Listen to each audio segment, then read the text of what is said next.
ये कहानी जेक के बारे में है जो कि पेंडोरा प्लेनेट का रहने वाला है। ये अपनी फैमिली के साथ बहुत खुश होता है जिसमें इसकी वाइफ और बच्चे हैं। ये बताता है कि मेरे अपने बच्चों के अलावा मैंने 2 बच्चे भी अडॉप्ट किए हुए हैं, जिनमें एक मेरी ही पुरानी साथी की बेटी है जो उसको पैदा करने के बाद मारी गई, और एक और बच्चा है जो कि इंसानों का ही है, क्योंकि आज से कुछ सालों पहले इंसान इस प्लेनेट पर रहने के लिए आए थे जहाँ पे मैं अभी रह रहा हूँ। लेकिन जब वो वापस जमीन की तरफ चले गए तो ये बच्चा इधर ही रह गया। तब से ये मेरे साथ ही रहता है। ये सब बच्चे आपस में बहुत खेलते और एक दूसरे का काफी ख्याल भी रखते हैं। जेक अपने सब बच्चों को सब सिखाता है, जैसे कि तीर चलाना, मछली पकड़ना और भी बहुत कुछ। ये सब बड़े छोटे खुश तो होते हैं, लेकिन एक रात जेक और उसकी वाइफ आसमान में चमकता हुआ एक सफेद तारा देखते हैं। तो जैसे ही करीब आता है तो पता चलता है कि ये तो इंसानों की स्पेसशिप है, तो एक बार फिर से इनकी प्यारी दुनिया में रहने के लिए आ रही है। इंसानों की स्पेसशिप से निकलने वाली आग की वजह से जंगल में आग लग जाती है, जिससे बहुत से जानवर मारे जाते हैं और बहुत नुकसान होता है। इसके अंदर से इंसान निकलते हैं जो बड़े बड़े रोबोट्स के अंदर बैठे हुए थे, और इनकी बहुत बड़ी गाड़ियां भी थी जो रास्ते में आने वाली हर चीज को कुचल रही होती हैं। जबकि जेक और उसकी वाइफ के पास इस तबाही को देख के रोने के अलावा कुछ भी नहीं बचता। पता नहीं इंसान कब इंसान बनेंगे। खैर, अब लैब को दिखाया जाता है जहाँ एक नीले रंग का इंसान जो बिल्कुल जेक और उसकी फैमिली जैसी शक्ल का लग रहा था, वो बेकाबू होकर उठता है और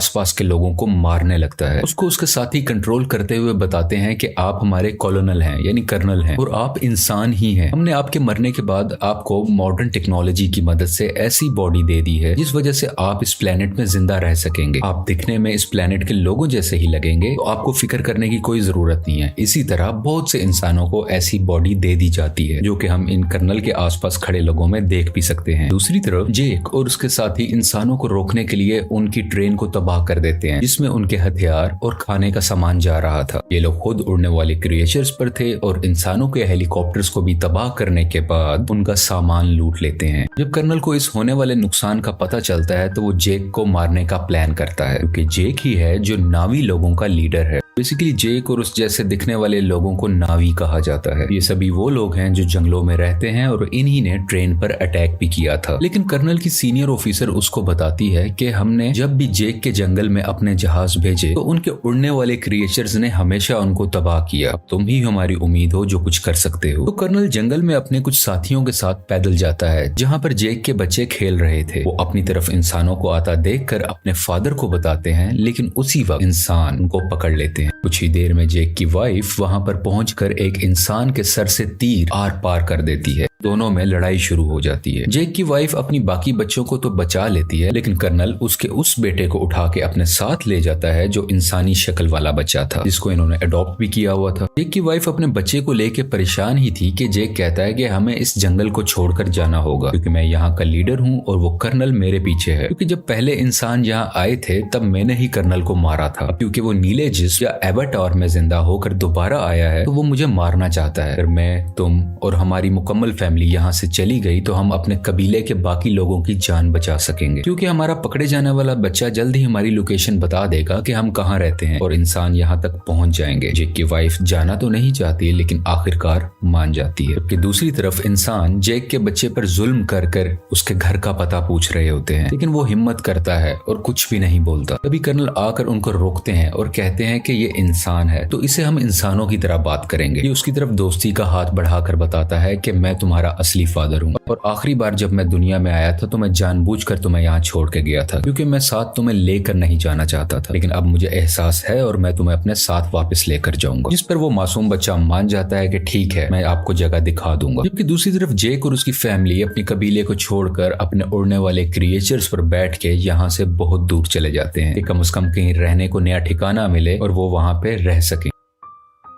ये लोग पानी के पास रहने वाले नाविस के पास पहुंचते हैं। यहाँ पर रहने वाले लोग हैं तो इसी प्लेनेट के, लेकिन दिखने में सब्ज रंग के होते हैं। ये पानी वाले नावी शुरू में इनका मजाक बनाते हैं, जैसे कि वो कहते हैं कि इनकी दुम पतली है, इनके बाजू पतले हैं और भी बहुत कुछ। तभी पानी वाले लोगों का लीडर आता है और कहता है कि तुम जंगल के रहने वाले हो, तुम्हारी यहाँ पानी के पास कोई जरूरत नहीं है, तुम्हें कुछ नहीं आता कि पानी में कैसे सरवाइव करना है। लेकिन जेक जवाब में कहता है कि हम बहुत जल्द ही सब कुछ सीख जाएंगे और मेरी फैमिली के लिए मुझे आप लोगों लोगों की जरूरत है ताकि वो यहाँ पर सही सलामत जिंदा रह सकें। ये देख के पानी का नावी लीडर मान जाता है और उनको रहने की इजाजत भी दे देता है। अगले दिन जेक के बच्चों को वहाँ के रहने वाले बच्चे घुमा रहे होते हैं, जबकि जेक का बेटा अपने बालों वाली चुटिया वहाँ के एक क्रिएचर से जोड़ता है तो वो बहुत तेजी से पानी के अंदर तैरता है, जिस वजह से गिर जाता है और वहाँ के सब लोग हंसने लगते हैं। अगले दिन वहाँ के कुछ बच्चे जेक की बेटी को पागल कह रहे होते हैं। इसके अलावा उससे बदतमीजी भी करते हैं, उसको काफी तंग कर रहे होते हैं। तभी वहाँ जेक के बाकी बच्चे भी आ जाते हैं और उस तंग करने वाले बच्चे को मारने लगते हैं। तुमने हमारी बहन को ऐसा क्यों कहा? जब जेक को ये सब पता चलता है तो वो अपने ही बेटे को डांटने लगता है कि तुमने उसे क्यों मारा, वो यहाँ के लीडर का बेटा है, जाओ तुम उससे माफी मांगो। वो जब जाकर माफी मांगता है तो लीडर का बेटा अभी भी गुस्से में था और वो उसको धोखा देना चाहता था, बदला लेना चाहता था। कहता है कि चलो तुम्हें एक अच्छी जगह पर लेके जाता हूँ। वो उसे गहरे पानी में ले जाता है जहाँ पर एक खतरनाक मॉन्स्टर रहता था। वो उसको वहाँ पर जाकर अकेला छोड़ देता है और खुद वहाँ से वापस आ जाता है। कुछ ही देर में पानी के अंदर से तेज मॉन्स्टर आकर उस पर अटैक कर देता है, जिस वजह से वो डूबने लगता है और लगातार मॉन्स्टर उस पर अटैक कर उसको खाने की कोशिश कर रहा होता है। दोनों आमने सामने होते हैं। तभी वहाँ सबसे बड़ा मॉन्स्टर आ जाता है जो छोटे मॉन्स्टर को अपने मुंह में डाल के पत्थर पर जोर का मारता है और उसको वहीं मार डालता है। इतनी ही देर में जेक का बेटा पानी में मजीद सांस नहीं ले पाता और डूब जाता है। जैसे ही उसकी आंख खुलती है तो वो देखता है कि सबसे बड़े पानी के मॉन्स्टर ने उसकी जान बचाई है और वो उसके ऊपर लेटा हुआ है। ये लड़का देखता है कि वो मॉन्स्टर बेचारा काफी जख्मी भी है, तो ये उसके जिस्म से कुछ लगे हुए हथियार निकालकर उसको सुकून देता है, जिससे इन दोनों की दोस्ती हो जाती है और वो मॉन्स्टर इस लड़के को उसके घर वालों के पास छोड़ के आता है।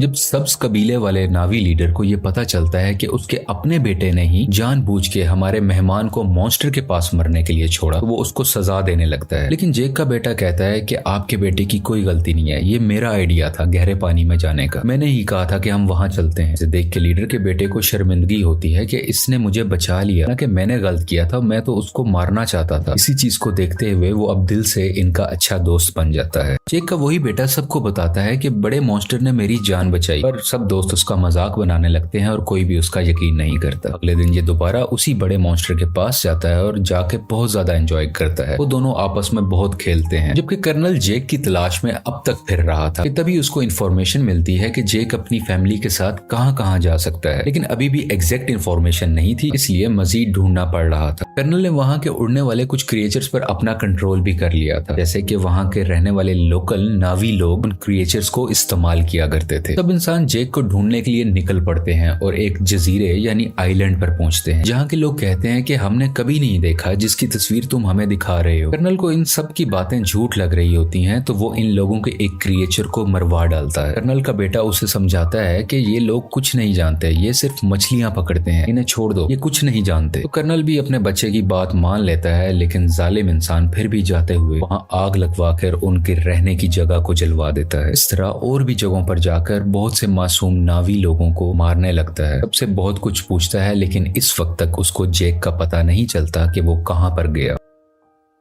इसी तरह ये सब इंसान पानी वाले एक क्रिएचर को देखते हैं, उस पर भी लोहे की बनी हुई चेन और कुछ छोटे मिसाइल से अटैक करते हैं। इसके अलावा एक ऐसी अल्ट्रासोनिक गन से भी अटैक करते हैं जिससे वो मॉन्स्टर इंसानों पर हमला ही नहीं कर पाता और इंसान इसको बड़े आराम से पकड़ सके। वो बेचारा मॉन्स्टर अपने छोटे बच्चे के साथ तैर रहा होता है, जिसने इंसानों का कभी कुछ नहीं बिगाड़ा था, लेकिन वो दर्द से तड़प रहा था, चीख रहा था और आखिरकार वहीं पर मारा जाता है। उसका छोटा सा बच्चा इर्द गिर्द घूम कर उसको आवाजें दे रहा होता है और इंसान बहुत ही बेशर्मी के साथ खुशी में तालियां बजा रहे थे कि वो अपने मिशन में कामयाब हो गए। ये सब देखकर कर्नल का बेटा काफी तकलीफ में होता है, क्योंकि उसको इन सब जानवरों की फिक्र थी और वो इस होने वाले जुल्म को बिल्कुल बर्दाश्त नहीं कर रहा होता। इंसान उस क्रिएचर को पकड़कर अपने साथ ले जाते हैं, उसके मुंह के अंदर जाकर ड्रिल मशीन से उसके मुंह के ऊपर वाले हिस्से में सुराख करते हैं, जिसके अंदर से एक पीले रंग का लिक्विड निकलता है, जो कि एक ऐसा पानी है कि जो भी पिएगा उसकी उम्र बहुत कम स्पीड से बढ़ेगी, यानी उसको जिंदा रहने के लिए बहुत से साल मिल जाएंगे और वो जल्दी नहीं मरा करेगा। और इस लिक्विड की कीमत भी करोड़ों डॉलर्स में है, इसको ये मार्केट में बेच के बहुत पैसा कमाने वाले हैं। अगले दिन मरने वाले मॉन्स्टर क्रिएचर को सब्ज नावी लोग देख लेते हैं। इसके बाद जेक को बुरा भला कहने लगते हैं कि तुम्हारी वजह से इंसान इधर तक पहुंच गए और अब वो हमारे क्रिएचर्स को मार रहे हैं और बहुत जल्द हमें भी, इसलिए जो भी हुआ सो हुआ। ग्रीन नावी लीडर कहता है कि हम इंसानों से मुकाबला करेंगे, इसके कुछ देर बाद ही जेक का बेटा सबसे बड़े मॉन्स्टर से एक बार फिर मिलने जाता है और देखता है कि उसके ऊपर एक एंकर जैसी डिवाइस लगी हुई है, जिसकी वजह से उस मॉन्स्टर को उस डिवाइस ने वहीं रोका हुआ था और वो वहां से हिल ही नहीं पा रहा था, क्योंकि इंसान उस लिक्विड को हासिल करने के लिए और भी मॉन्स्टर्स को मारने का इरादा रखते हैं। और इस बार बारी है जेक के बेटे के बड़े मॉन्स्टर की,